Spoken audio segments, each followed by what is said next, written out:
चुनावी जनसभा में काफी भीड़ है। हमें बटन दबा करके भारी बहुमत से आप लोग विजय बनाइए। और वैशाली से तो मुन्ना शुक्ला जी चुनाव जीत रहे हैं और हाजीपुर से शिवचंद्र राम जी जीत रहे हैं। इसलिए शिवचंद्र राम जी के नाम में ही शिव भी है और राम भी है। इनके नाम में ही शिव है और राम है। मुझे पूरा विश्वास है कि लालगंज के मतदाता इस बार परिवर्तन लाएंगे और हाजीपुर से लालटेन को जलाने का काम करेंगे। ये बाबा साहब अम्बेडकर का संविधान है मेरे हाथ में। ये बाबा साहब अम्बेडकर का संविधान है हमारे हाथ में। इसको भाजपा के लोग खत्म करना चाहते हैं और भाजपा के साथ उनका सहयोग चिराग पासवान कर रहे हैं कि संविधान को खत्म करो, लोकतंत्र को खत्म करो। ये बाबा साहब अम्बेडकर का लिखा हुआ संविधान है, किसी एड़ू गेड़ू बाबा का लिखा हुआ संविधान नहीं है। किसी भाई के लाल में दम नहीं जो हमारे बाबा अम्बेडकर के संविधान को कोई खत्म कर सके या बदल सके। इसलिए ये चुनाव संविधान को बचाना, लोकतंत्र को बचाने का चुनाव है। और हम सब लोग, हमारी पार्टी एक दूसरे की पार्टी है, माई के साथ साथ बाप की भी पार्टी है। हम लोगों ने अगड़ों को भी टिकट दिया, वैशाली से मुन्ना शुक्ला जी को दिया, महाराजगंज से, हाजीपुर से तीन हमारे भूमियार समाज से आए हुए लोगों को महागठबंधन ने टिकट दिया। हम लोगों ने पासवान भाई को भी टिकट दिया तो राम भाई को भी टिकट दिया। हमने कुशवाहा भाई को भी दिया तो पिछड़े भाई को भी दिया। हमने यादव को भी दिया तो मुसलमानों को भी दिया। हम लोगों ने चौपाल जाति को भी सुपौल में जनरल सीट से लड़ाने का काम किया।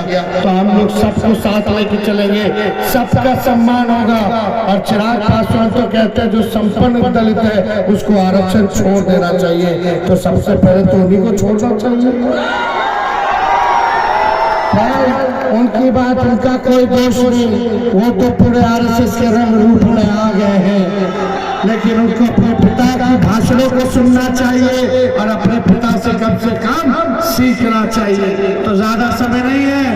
डॉक्टर ने हमको बोला कमर में चोट है, हड्डी में, इसलिए बैठ के बोलना पड़ रहा है। अकेले मेरा हेलीकॉप्टर ट्रैक्टर बना दिए हैं, उनका 20 हेलीकॉप्टर पे मेरा ट्रैक्टर भारी है। प्रधानमंत्री, गृह मंत्री, रक्षा मंत्री, फल्ला मंत्री, चिल्ला मंत्री, फल्ला जगह के मुख्यमंत्री सब इस 34 साल के नौजवान को रोकने के लिए आ रहे हैं। लेकिन इस 34 साल के नौजवान ने रोजगार और नौकरी के मुद्दे पे प्रधानमंत्री को भी सड़क पे लाने का काम किया। हम लोग नौकरी दिए 5 लाख, 3 लाख नौकरियां दी, लेकिन मोदी जी ने ठेंगा दिखाया 10 साल तक। बताओ लालगंज की जनता के लिए क्या किया?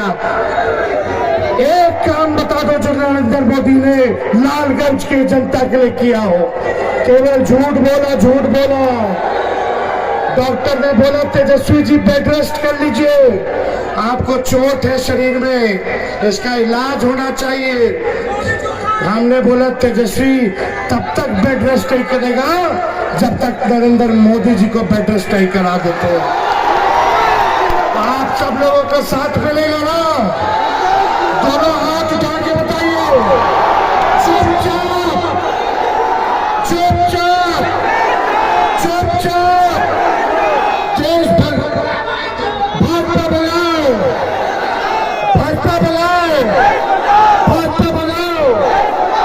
तो इसलिए सब समाज के लोग एकजुट हो जाइए। हमारी सरकार बनेगी तो 1 करोड़ लोगों को देश भर में सरकारी नौकरी हम लोग दिलवाने का काम करेंगे। और यही नहीं, गरीब परिवार की बहनों को, जो गरीब परिवार की बहनें साल में एक बार, हर साल 1 लाख रुपया का सहयोग गरीब परिवार की बहनों को हम लोग दिलवाएंगे। अग्निवीर योजना को खत्म किया जाएगा और 200 यूनिट फ्री में बिजली दिलवाएंगे। गैस सिलेंडर जो 1200 हो गया उसको 500 रुपया हम लोग कर देंगे। 5 किलो अनाज नहीं 10 किलो अनाज हम लोग दिलवाएंगे। तो समय नहीं है, आश्वस्त कीजिए वैशाली से मुन्ना शुक्ला जी को और हाजीपुर से चंद्रराम जी को तो जिताना है ना।